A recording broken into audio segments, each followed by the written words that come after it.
নির্বাচনের ফল প্রকাশের পর থেকেই রাজ্যের শাসক দল কার্যত চরম চাপে।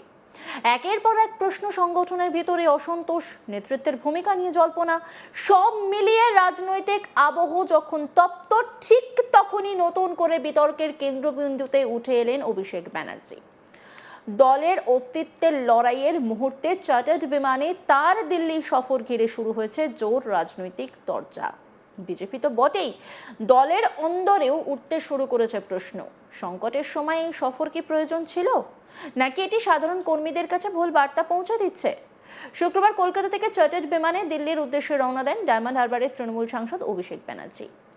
আর সেই যাত্রার ছবি প্রকাশ্যে আসতেই রাজনৈতিক মহলে শুরু হয় চর্চা। কারণ ভোট পরবর্তী পরিস্থিতিতে দলকে ঘিরে যে অনিশ্চয়তা তৈরি হয়েছে, তার মধ্যে নেতৃত্বের এই পদক্ষেপ নিয়ে নানা ব্যাখ্যা সামনে আসছে। রাজনৈতিক পর্যবেক্ষকদের একাংশের মতে নির্বাচনের আগে গুরুত্বপূর্ণ রাজনৈতিক বৈঠক বা সাংগঠনিক প্রস্তুতির জন্য চার্টার্ড বিমানে সফর অস্বাভাবিক নয়। কিন্তু বর্তমানে দলের যে পরিস্থিতি, সেখানে এমন ব্যয়বহুল যাত্রা নিয়ে প্রশ্ন উঠতেই পারে। কারণ অভিযোগ উঠছে, মাঠে কর্মীরা যখন হতাশ, সংগঠন যখন ধাক্কা সামলাতে ব্যস্ত, তখন নেতৃত্বের এই বার্তা কতটা গ্রহণযোগ্য?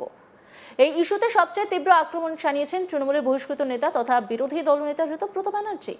তিনি দাবি করেছেন, কলকাতা থেকে দিল্লি পর্যন্ত চার্টার্ড বিমানের এই সফরে বিপুল অর্থ ব্যয় হয়েছে।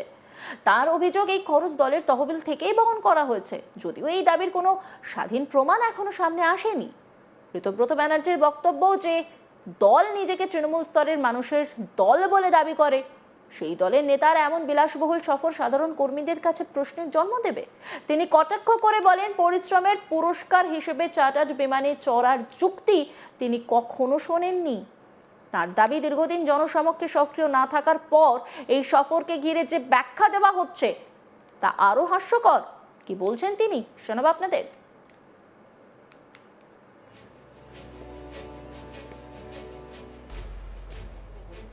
পলিটিক্যাল ব্যাটন হচ্ছে, যদি একটা পরিবারবাদ কায়েম করার চেষ্টা হয়, আমি অন্তত এটুকু তো বুঝতে পারছি এমএলএদের সাথে কথা বলে, যে ডাইনাস্টি পলিটিক্স কায়েম করবার চেষ্টা হয়েছে, যোগ্যতা নেই, কোনো ধরনের যোগ্যতা নেই, জোর করে চাপিয়ে দেওয়ার যে প্রবণতা, যে আমার পরিবার তাই তাকে নেতা করতে হবে, এটার বিরুদ্ধে একটা মানে অভূতপূর্ব ঐক্য তৈরি হয়েছে যে এই ডাইনাস্টি চলবে না, এই ধরনের পরিবারবাদ কায়েম করা যাবে না, যিনি যোগ্য বা যারা যোগ্য তাদের হচ্ছে দায়িত্ব দিতে হবে। তো স্বাভাবিকভাবে আজকে যখন আমরা শুরু করেছিলাম, কিন্তু এখন দেখছি প্রতিদিন মানে জ্যোতিপ্রিয় মল্লিক, তিনি তো একদম প্রথম দিনের সময় থেকে থাকা মানুষ। তো জ্যোতিপ্রিয় মল্লিক তাকে তো ন্যাশনাল এক্সিকিউটিভে নেওয়া হবে।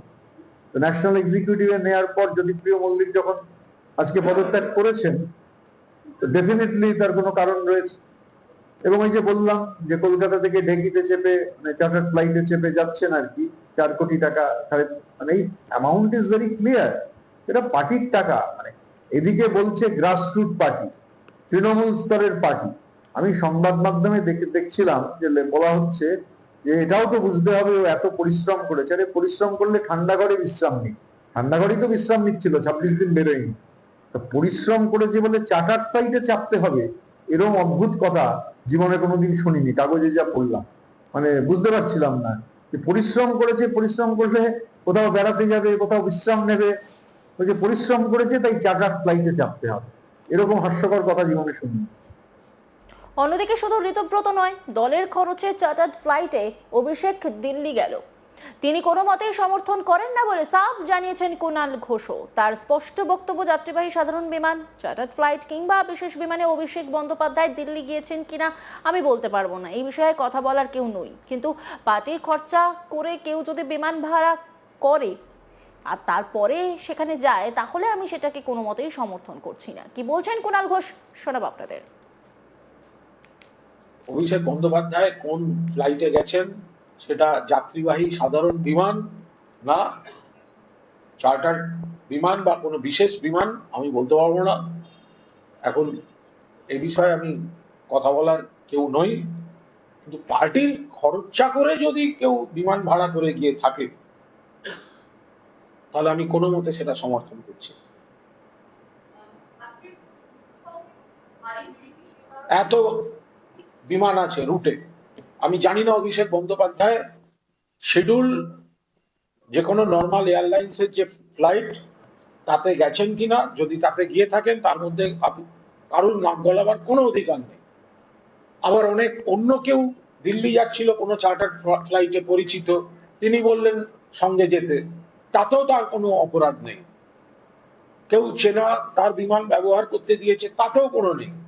কিন্তু পার্টির খরচা করে যদি কেউ চার্টার বিমানে গিয়ে থাকে পার্টির এই অবস্থায়, তাহলে সেটা সমর্থন জাস্ট করি না।